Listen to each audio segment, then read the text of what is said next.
Many companies make the mistake of security as an afterthought, doing security validation and security checks at the end of the process. This is not a small company problem. It's not a big company problem. It's an all company problem. And some of the largest tech companies have resolved this with something that you'll probably hear about in DORA, in the DORA report, which is shift left.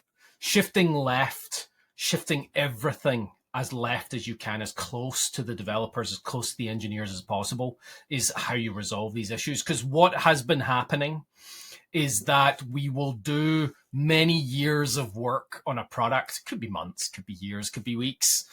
We do a whole bunch of work on a product, and then we ship it to pen testing or somebody who's going to do some security validation for your product, even if it's yourselves doing it, but you just do it at the end. And you find a whole bunch of problems.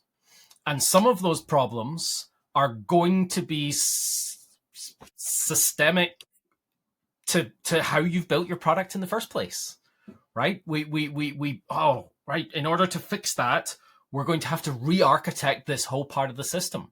And that's just not on the cards. It's too expensive. We're late in the game. We're ready to ship. Everybody's asking us when's it going live. So we need to get out. We need to Blue Peter the heck out of that. And we get out our super glue, our sticky tape, and we go figure out how do we paper over the cracks in our product to prevent the hackers getting in.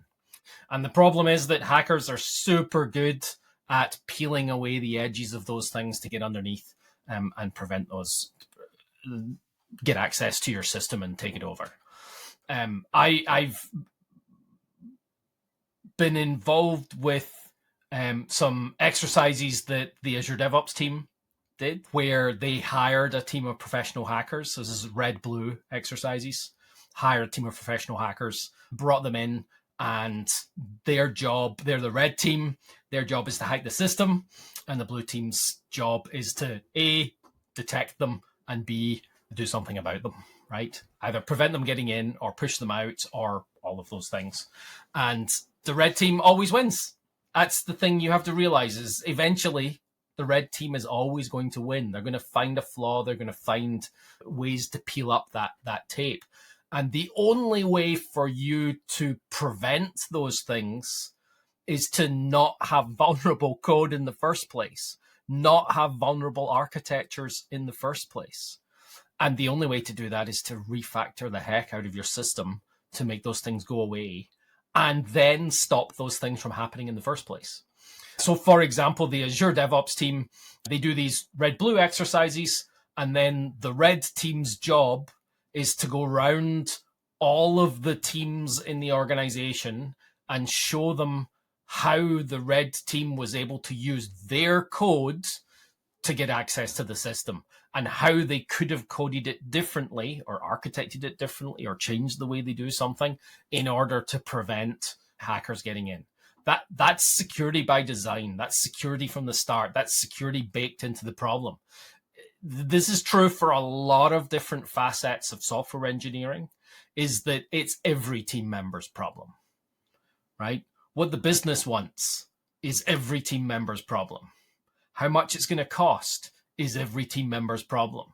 The customer's worries are every team member's problem, and security is every team member's problem.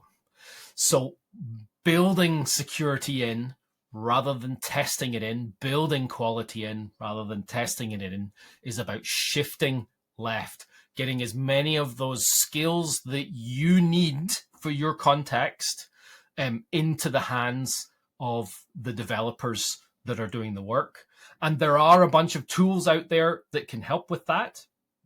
There's SonarQube and SonarCloud, which enable your developers to analyze their code and find and perhaps hopefully deal with vulnerabilities that are known vulnerabilities that happen in the code.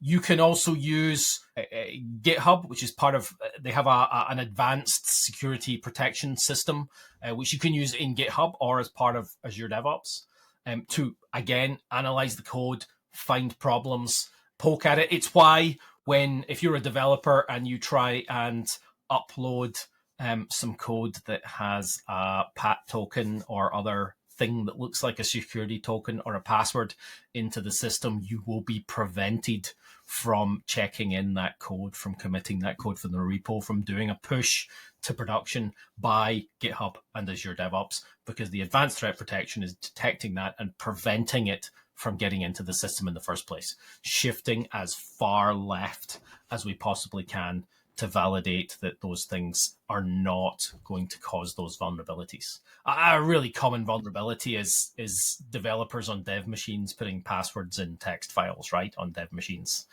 There's all sorts of vectors that hackers can use.